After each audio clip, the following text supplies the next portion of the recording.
Words once again fail the great Ben Shapiro. I will meet him at the door with a gun. After he threatens to pick up a gun.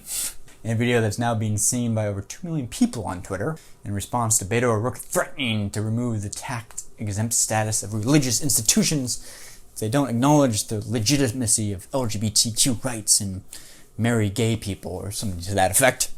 I thought we'd collectively dissect Ben Shapiro's video as it's gone quite viral, maybe surprisingly so, and see if Ben Shapiro has some points. And to give full context, I'll include Beto O'Rourke's clip prior to it and then Ben Shapiro's response. Colleges, churches, charities, should they lose their tax-exempt status if they oppose same-sex marriage? Yes. There can be no reward, no benefit, no tax break for anyone or any institution, any organization in America that denies the full human rights and the full civil rights of every single one of us. And so as president, we're going to make that a priority, and we are going to stop those who are infringing upon the human rights of our fellow Americans. Okay, so there's Beto O'Rourke being, well, stupid. It may seem like a 5-cent word, but sometimes there's no better word than stupid, to quote Donald Trump. And indeed, Beto O'Rourke is being stupid. Just like he's not going to be able to take anybody's guns away. This is America. That's foolish talk, thinking you're going to take away anybody's guns.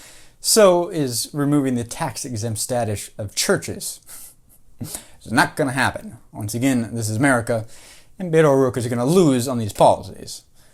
And I think maybe perhaps the best point to make of all the points that we might make in this video, that Ben Shapiro may be responding too harshly to what is ultimately a nonsense argument by Beto O'Rourke, as Beto O'Rourke will never be elected on these policies. Beto O'Rourke does not get to raise my child. And if he tries, I will meet him at the door with a gun. So the fact that Ben Shapiro is taking them so seriously makes me question, one, does he firmly, truly believe this? Is this how strongly he feels about Beto O'Rourke's policies? Or is he ginning it up to make his video more dramatic? I'm not sure. But in Ben Shapiro's immediate response, he's going to assert that Beto O'Rourke is denying the right to exist as churches or religious institutions. Well, that's not quite really what he's saying. He's just saying take away their tax-exempt status, which has some arguments upon itself regarding should any religious institution just have a tax-exempt status? Should Scientology have tax-exempt status? I'm not sure.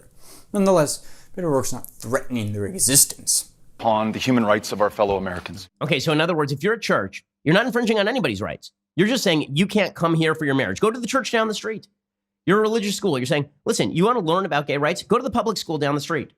Okay, you want to learn about gay rights? You can just go to that secular atheistic crossroads school in Santa Monica. Like, enjoy yourself. That's your problem. Go enjoy. Fine. You're not infringing on anybody. Your mere existence is an infringement, according to Beto O'Rourke. The institutional existence is an infringement on liberty, according to Beto O'Rourke, and you must be shut down. Yeah, see, Beto O'Rourke didn't say they must be shut down. They should lose their tax-exempt status. Mr. Facts don't care about your feelings. Maybe needs to control his feelings a little bit better. His eyeballs are popping out at the seams here. But I guess we can't expect Ben Shapiro to be Cicero. You want a culture war in this country? You damn well have it, Beto O'Rourke. You want a culture war in this country? You want this country to come apart at the seams? This is how you do it.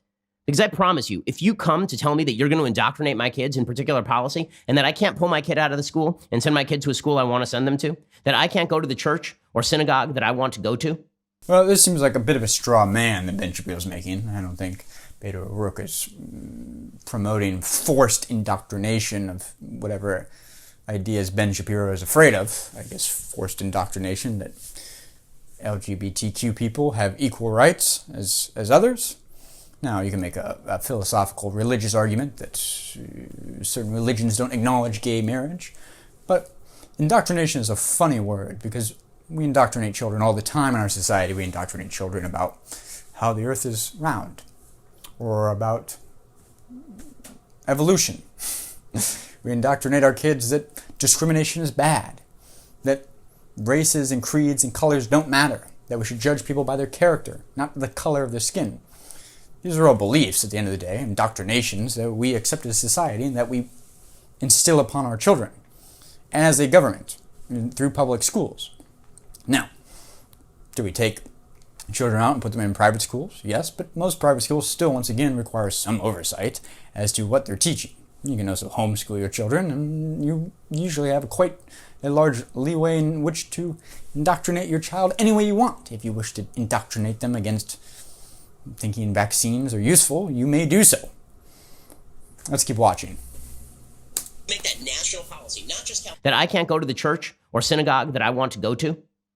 And if you make that national policy, not just California policy where I can move, but national policy, people are not going to stand for that. They're not going to stand for that. And if you send a truant officer to remove my child, I have two choices at that point, right? If I have no place to move because you've now made this national federal policy, I now have two choices. One is to leave the country utterly. Two is to pick up a gun. Those are the only choices that you have left me. So, Mr. Shapiro, living in the United States of America with its indirect democracy, its republic, feels that his only two options against Beto O'Rourke's policies are to flee the country or pick up a gun. Now, I don't know about you, but the last time I recall, we had the ability to vote. And regardless of how you may feel about its efficacy, it's relatively effective enough that it will keep Beto O'Rourke out of office. Indeed, it kept him out of office in Texas. Beto O'Rourke did not win Texas. He lost it, at least if I remember correctly. So that must mean voting works on some level. Also might mean that most people don't agree with Beto O'Rourke's policies, in which case Ben Shapiro should sleep soundly at night. That if Beto O'Rourke can't get elected in Texas, he's most likely not going to get elected as the President of the United States. Once again, I would argue that you can use the power of your vote, or your speech, or a rally. There are many options besides fleeing the country like a coward, or resorting to violence. I seem to recall Ben Shapiro abhorring violence and it being against his religion. Two is to pick up a gun. Those are the only choices that you have left me. And now people on like, oh, this is, how could you say stuff like that? How could you be so extreme? It's not extreme to defend the fundamental rights the Constitution was created in order to protect. These rights pre-exist government. Okay, 2 points here. Ben Shapiro asserts that one, it's not extreme to protect the fundamental rights of this country, and two, that these rights predate government. So let's try to separate these two threads of ideas out. One, there is an argument to be made that protecting civil liberties sometimes require a little bit of violence. Indeed, it was Thomas Jefferson who famously said, "The tree of liberty must be occasionally watered with the blood of tyrants." I think most people would agree with that statement.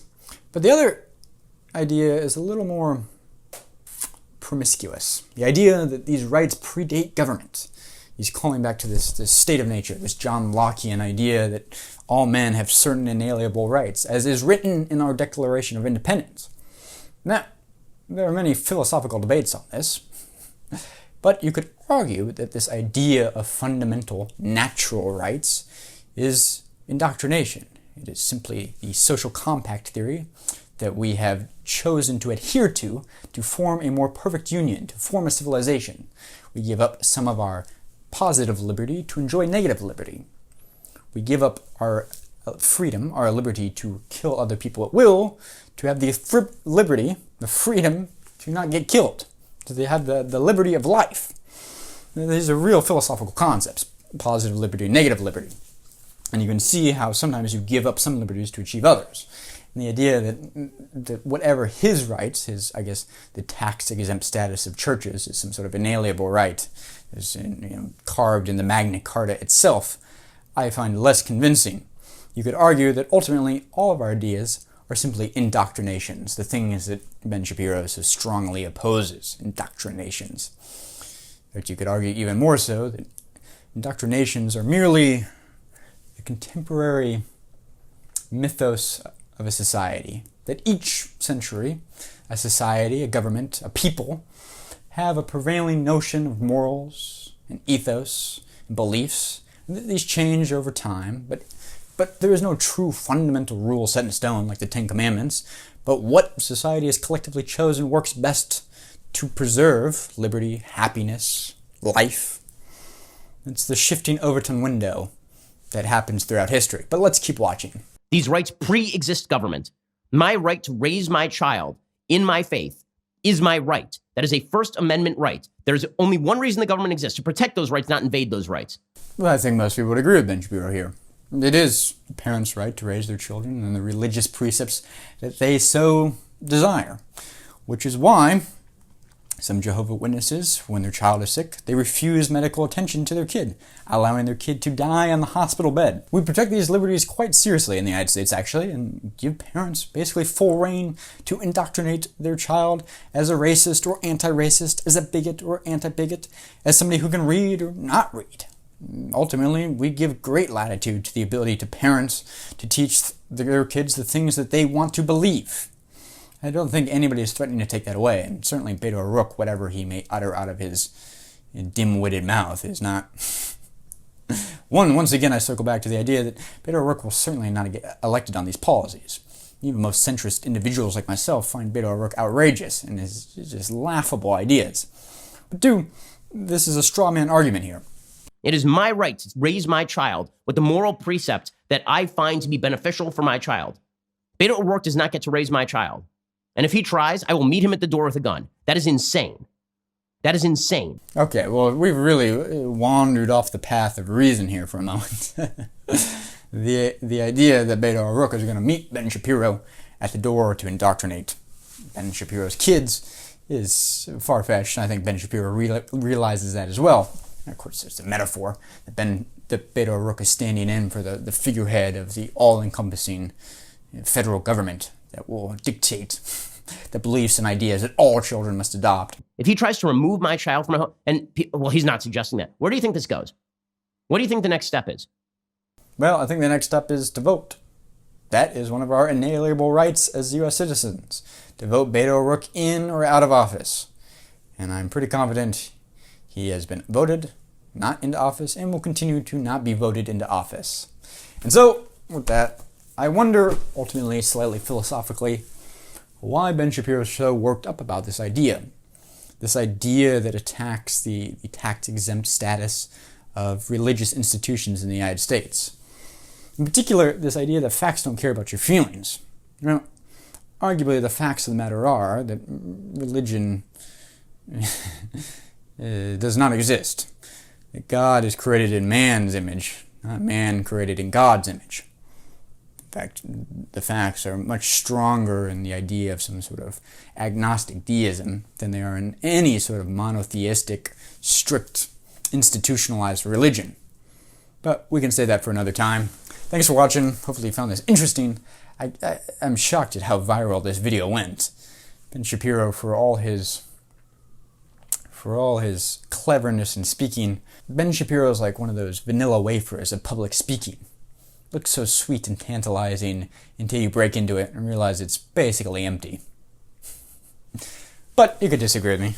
I could be wrong. I often am. Thanks for watching, guys. See you tomorrow. Click like or subscribe if you found this interesting. Bye.